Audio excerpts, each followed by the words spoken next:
اگر آپ کو میری یہ ویڈیو پسند آئے تو like, comment and share, subscribe کرنا مت بھولیے۔ السلام علیکم دوستوں، جیسا کہ آپ سب لوگ جانتے ہیں، میرا نام ہے پلوشہ اشین اور ہم پڑھ رہے ہیں سیرت نبوی صلی اللہ علیہ وآلہ وسلم۔ لیکن شروع کرنے سے پہلے میری آپ سب سے گزارش ہے کہ ایک دفعہ نبی کریم صلی اللہ علیہ وآلہ وسلم پر درود شریف بھیج دیں، اور اس کے بعد جہاں بھی نبی کریم صلی اللہ علیہ وآلہ وسلم کا نام مبارک آئے وہاں پہ صلی اللہ علیہ وآلہ وسلم ضرور پڑھیں۔ تو چلیں شروع کرتے ہیں۔ سیرت نبوی 10واں باب، اس کا نام ہے یہ تمہارا بیٹا نہیں ہے۔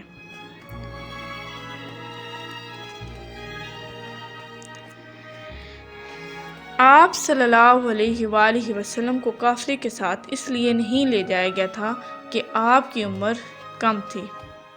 آپ وہیں درخت کے نیچے بیٹھ گئے۔ ادھر بحیرہ نے لوگوں کو دیکھا اور ان میں سے کسی میں اسے وہ صفت نظر نہ آئی جو آخری نبی کے بارے میں اسے معلوم تھی، نہ ان میں سے کسی پر وہ بدلی نظر آئی، بلکہ اس نے عجیب بات دیکھی کہ وہ بدلی وہیں پڑاؤ کی جگہ پر ہی رہ گئی تھی۔ اس کا صاف مطلب یہ تھا کہ بدلی وہی ہے جہاں اللہ کے رسول ہیں۔ تب اس نے کہا، اے قریش کے لوگوں، میری دعوت سے آپ میں سے کوئی بھی پیچھے نہیں رہنا چاہیے۔ اس پر قریش نے کہا، اے بحیرہ، جن لوگوں کو آپ کی اس دعوت میں لانا ضروری تھا ان میں سے تو کوئی رہا نہیں، ہاں ایک لڑکا رہ گیا ہے جو سب سے کم عمر ہے۔ تب بحیرہ بولا، پھر مہربانی فرما کر اسے بھی بلا لیں۔ یہ کس قدر بری بات ہے کہ آپ سب آئیں اور آپ میں سے ایک رہ جائے، اور میں نے اسے آپ لوگوں کے ساتھ دیکھا تھا۔ تب ایک شخص گیا اور آپ کو ساتھ لے کر بحیرہ کی طرف روانہ ہوا۔ اس وقت وہ بدلی آپ کے ساتھ ساتھ چلی اور تمام راستہ اس نے آپ پر سایہ کی رکھا۔ بحیرہ نے یہ منظر صاف دیکھا اور اب آپ کو اور زیادہ غور سے دیکھ رہا تھا، اور آپ کے جسم مبارک میں وہ علامات تلاش کر رہا تھا جو ان کی کتب میں درج تھیں۔ جب لوگ کھانا کھا چکے اور ادھر ادھر ہو گئے تب بحیرہ آپ کے پاس آیا اور بولا، میں لات اور عزی کے نام پر آپ سے چند باتیں پوچھنا چاہتا ہوں، جو میں پوچھوں آپ مجھے بتائیں گے؟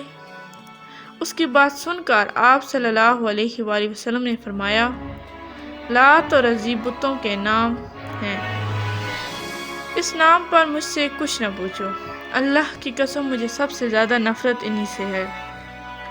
اب بحیرہ بولا، اچھا تو پھر اللہ کے نام پر بتائیں جو میں پوچھنا چاہتا ہوں۔ تو آپ صلی اللہ علیہ وآلہ وسلم نے ارشاد فرمایا، پوچھو کیا پوچھنا ہے۔ اس نے بہت سے سوالات کیے، آپ کی عادات کے بارے میں پوچھا، اس کے بعد اس نے آپ کی کمر پر سے کپڑا ہٹا کر مہر نبوت کو دیکھا، وہ بالکل ویسی ہی تھی جیسا کہ اس نے اپنی کتابوں میں پڑھا تھا۔ اس نے فوراً مہر نبوت کی جگہ کو بوسہ دیا۔ قریش کے لوگ یہ سب دیکھ رہے تھے اور حیران ہو رہے تھے، آخر لوگ کہے بغیر نہ رہ سکے، یہ راہب محمد صلی اللہ علیہ وآلہ وسلم میں بہت دلچسپی لے رہا ہے، شاید اس کے نزدیک ان کا مرتبہ بہت بلند ہے۔ ادھر نبی کریم صلی اللہ علیہ وسلم سے بات چیت کرنے کے بعد بحیرہ ابو طالب کی طرف آیا اور بولا، یہ لڑکا تمہارا کیا لگتا ہے؟ ابو طالب نے کہا، یہ میرا بیٹا ہے۔ اس پر بحیرہ نے کہا، نہیں یہ تمہارا بیٹا نہیں ہو سکتا، یہ نہیں ہو سکتا کہ اس کا باپ زندہ ہو۔ ابو طالب کو یہ سن کر حیرت ہوئی، پھر انہوں نے کہا، دراصل یہ میرے بھائی کا بیٹا ہے، ان کا باپ کہاں ہے؟ وہ فوت ہو چکا ہے، اور اس کا انتقال اس وقت ہو گیا جب یہ ابھی پیدا بھی نہیں ہوئے تھے۔ یہ سن کر بحیرہ بول اٹھا، ہاں یہ بات صحیح ہے، اور ان کی والدہ کا کیا ہوا؟ ان کا بھی ابھی تھوڑے عرصے پہلے ہی انتقال ہوا ہے۔ یہ سنتے ہی بحیرہ نے کہا، بالکل ٹھیک کہا، اب تم یوں کرو، اپنے بھتیجے کو واپس وطن لے جاؤ، یہودیوں سے ان کی پوری طرح حفاظت کرو۔ اگر انہوں نے انہیں دیکھ لیا اور ان میں وہ نشانیاں دیکھ لیں جو میں نے دیکھی ہیں تو وہ انہیں قتل کرنے کی کوشش کریں گے۔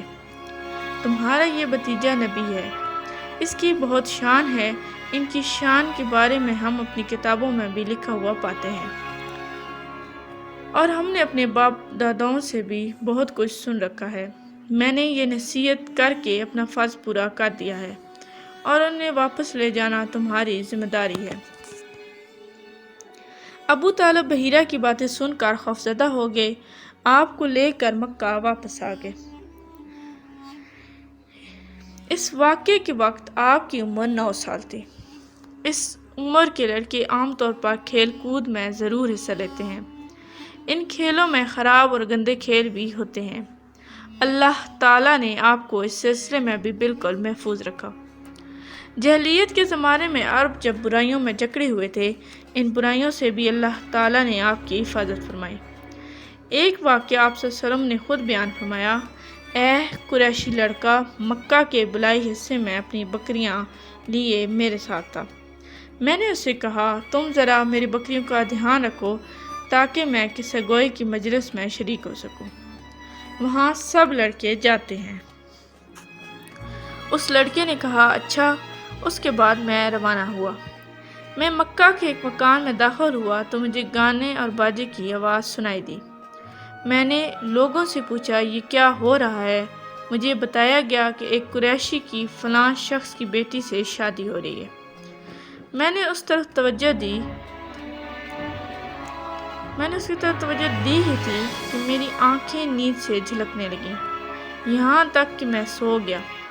پھر میری آنکھ اس وقت کھلی جب دھوپ مجھ پر پڑی۔ آپ واپس اس لڑکے کے پاس پہنچے تو اس نے پوچھا، تم نے وہاں جا کر کیا کیا؟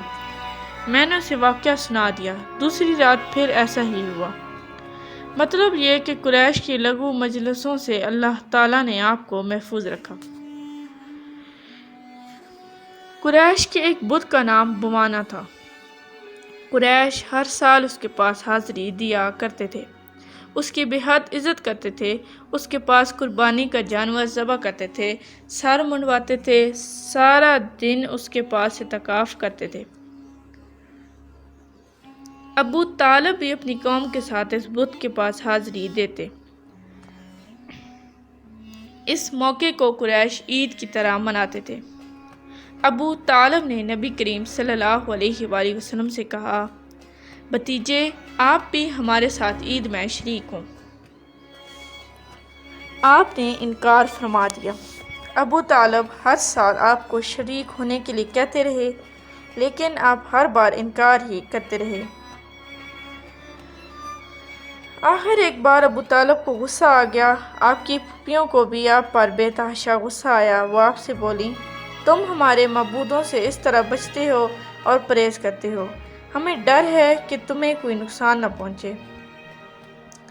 انہوں نے یہ بھی کہا کہ محمد، آخر تم عید میں کیوں شریک نہیں ہوتے؟ ان کی باتوں سے تنگ آ کر آپ ان کے پاس سے اٹھ کر کہیں دور چلے گئے۔ اس بارے میں آپ فرماتے ہیں، میں جب بھی بوانا یا کسی اور بت کے نزدیک ہوا، میرے سامنے ایک سفید رنگ کا بہت قد آور آدمی ظاہر ہو گیا۔ اس نے ہر بار مجھ سے یہی کہا، محمد پیچھے ہٹو، اس کو چھونا نہیں۔ اب تک کے لیے اتنا ہی، ملتے ہیں اگلے باب میں، تب تک کے لیے اللہ حافظ۔ Please like, subscribe and share our channel and press the bell icon for more videos.